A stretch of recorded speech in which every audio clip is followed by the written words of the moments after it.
Shalom, j'espère que vous et que toute votre famille vont bien. Je vais vous raconter une anecdote racontée par la fille aînée du Rav Ovadia Yosef, la rabbinite Adina Bar Shalom. Alors qu'elle était petite, son père était devenu le Rav de la communauté d'Égypte. À cette époque, beaucoup de tensions régnaient entre Israël et l'Égypte. Et tout juif était suspecté d'être un espion pour l'État d'Israël. Un jour, des policiers égyptiens débarquèrent chez eux et commencèrent à questionner le Rav Ovadia Yosef.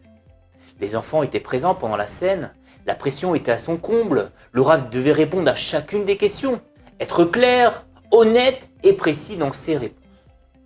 Et bien entendu, ne pas montrer un signe de sympathie pour l'État d'Israël. Parmi les questions que les Égyptiens posèrent, une réponse resta gravée dans la mémoire de la rabbinite Hadith. Et voici la question déjà. Puisque les rues sont dangereuses pour un juif, où se trouve votre arme à feu? On demandait les policiers. Le Rav Ovadia Yosef, avec beaucoup de calme et de sérénité, montra du doigt sa sifria, sa bibliothèque, et répondit « Je suis un homme religieux, et ceci est mon arme ». La rabbinite conclut son histoire en disant que dans un moment pareil, dans cette minute de vérité, la réponse ne pouvait être qu'une réponse franche, tellement vraie de la part de son père. Pour le Rav Ovadia Yosef, la Torah était réellement l'une des choses les plus précieuses dans sa vie. Et ça se voyait. Tous les jours, on veut inculquer à la maison, au travail, dans la rue, à notre entourage, à nos enfants, des valeurs importantes, des valeurs spirituelles essentielles pour un juif. Mais en réalité, le fondement d'une éducation réussie, c'est d'être en accord avec ces valeurs, être aligné avec les messages que nous voulons transmettre. Dans la lecture du schéma, à un moment, nous disons « Velima de Tem Otam » et vous les enseignerez à vos enfants. On parle de la Torah qu'on doit enseigner à nos enfants. Les daber bam beshiftecha bevetecha uvlartecha vaderer ushorbecha vkumecha. Et donc, ces messages de Torah, eh bien, tu l'apprendras à la maison, en voyage, à ton coucher et aussi à ton lever. Le Rabbi Yocham de Mir pose une question extraordinaire. Le début du verset nous parle de l'enseignement de la Torah que nous devons donner à nos enfants. Et la suite du verset nous parle des enseignants de la Torah, eux-mêmes, qui doivent étudier, eh bien, qu'ils soient chez eux, en chemin, au coucher et même au lever. Alors, pourquoi, en fait, le verset s'exprime de cette manière? En assimilant l'ordre d'enseigner la Torah à nos enfants avec l'ordre d'étudier à n'importe quel moment la Torah.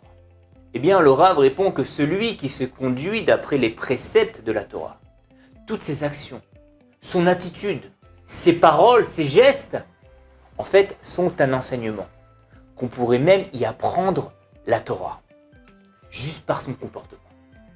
Alors, si nous voulons voir transparaître des valeurs importantes chez nous, chez nos enfants, dans notre entourage, il faut que ces valeurs transparaissent déjà en nous. Le Rav Zilberstein raconte que sa femme, la fille du Rav Eliashiv, avait beaucoup de mal à dormir la nuit au début de leur mariage. Et vous savez pourquoi? Car quelque chose lui manquait. Qu'est-ce que c'était? La mélodie de son père, le Rav Eliashiv, qui étudie le Talmud, au moment où elle allait se coucher et au moment de son réveil. À présent, je m'adresse à vous.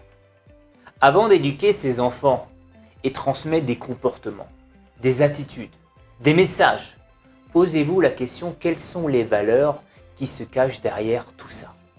Car un enfant se rend compte très très vite si vous êtes aligné avec ce que vous dites. Et donc, sachez qu'il est indispensable de savoir ce qui est réellement important pour vous. Et comment? Eh bien, c'est tout simple. En connaissant les valeurs qui vous représentent. Déjà, qu'est-ce qu'une valeur? Selon Shalom Schwartz, professeur de psychologie sociale à l'université hébraïque de Yerushalayim, nous dit que les valeurs sont les convictions, ce que nous considérons comme particulièrement importantes pour nous. C'est celles qui constituent nos repères essentiels, qui nous servent pour effectuer nos choix les plus cruciaux et qui vont orienter, en règle générale, nos actions et notre comportement.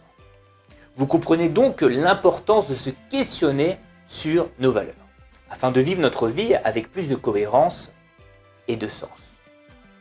À présent, je vais vous transmettre un outil pour faire le clair sur vos valeurs. Et regardez, c'est tout simple. Déjà, posez-vous cette question. qu'est-ce qui est important pour vous dans la vie? Alors vous allez faire une liste avec ce que vous avez répondu. Et puis, en règle générale, les réponses que vous avez données ne seront pas vos valeurs, mais plutôt les moyens pour arriver à vos valeurs. Donc, dans ce cas, posez-vous la question. Qu'est-ce que ça vous apporte d'avoir beaucoup de... Eh bien, ce que vous avez répondu dans la première question. Je vais vous donner 2 exemples. Qu'est-ce qui est important pour moi dans la vie? Eh bien, ce qui est important pour moi dans la vie, c'est la Torah. Et qu'est-ce que ça m'apporte d'avoir beaucoup de Torah? Eh bien, avoir beaucoup de Torah m'apporte une grande proximité avec Hachem. Avoir de la sécurité, comme on l'a vu avec l'histoire du Rav Ovadia Yosef. Cela me permet aussi d'être généreux, etc., etc. En fait, ces réponses sont mes valeurs. Encore un autre exemple, à l'autre extrême, beaucoup plus gâchis. Qu'est-ce qui est important pour moi dans la vie? Ce qui est important pour moi dans la vie, c'est l'argent. Ok. Et qu'est-ce que ça m'apporte d'avoir beaucoup d'argent? Eh bien, ça m'apporte la sécurité, la liberté et la générosité. Ça aussi, ces trois données sont mes valeurs. À présent, choisissez les 3 plus importantes valeurs, selon vous, que vous avez notées, et voyez si vous arrivez à les véhiculer de manière naturelle dans votre vie. Et si ce n'est pas le cas, réfléchissez à des actions à mettre en place dans votre quotidien pour les faire exister consciemment. Voilà. Je vous rappelle que je reste à votre disposition pour vous aider avec l'aide d'Hachem, à régler des problèmes concrets, à identifier les changements à opérer dans votre vie, ou même surmonter des épreuves. Donc, contactez-moi afin de commencer une nouvelle étape dans votre vie, bien plus inspirante et alignée bien entendu avec vos valeurs. J'étais content d'être avec vous aujourd'hui, que Dieu vous bénisse.